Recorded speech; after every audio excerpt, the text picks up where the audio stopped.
Sakal Gunar Vande Guru Sri Charanaravindan.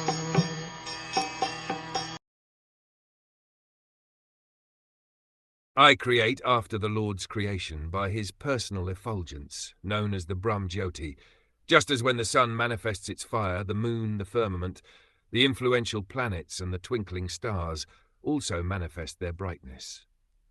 Lord Brahmaji said to Narad that his impression that Brahma was not the supreme authority in the creation was correct. Sometimes less intelligent men have the foolish impression that Brahma is the cause of all causes.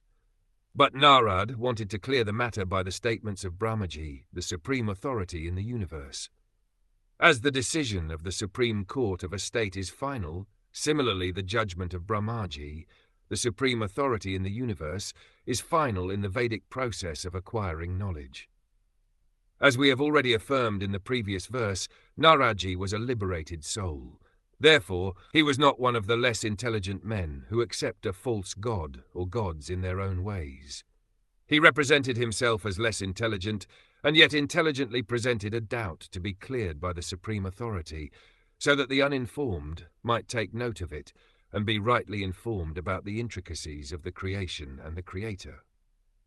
In this verse, Brahmaji clears up the wrong impression held by the less intelligent and affirms that he creates the universal variegatedness after the potential creation by the glaring effulgence of Lord Sri Krishna.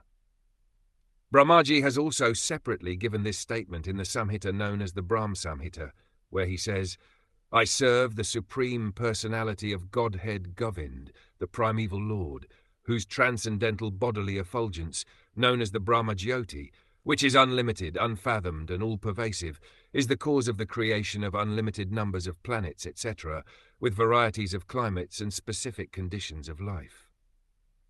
The same statement is in the Bhagavad Gita. Lord Krishna is the background of the Brahm Jyoti, Brahmano hi pratishtaham. In the Nirukti or Vedic dictionary, the import of pratishta is mentioned as that which establishes. So the Brahma Jyoti is not independent or self-sufficient.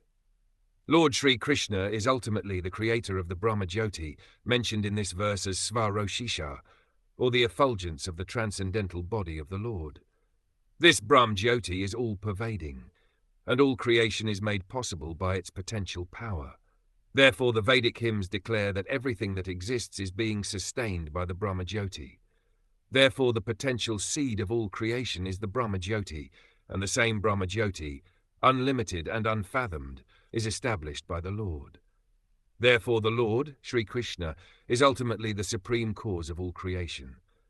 One should not expect the Lord to create like a blacksmith with a hammer and other instruments. The Lord creates by his potencies.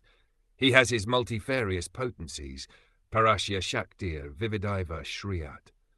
Just as the small seed of a banyan fruit has the potency to create a big banyan tree, the Lord disseminates all varieties of seeds by his potential Brahm Jyoti, and the seeds are made to develop by the watering process of persons like Brahma.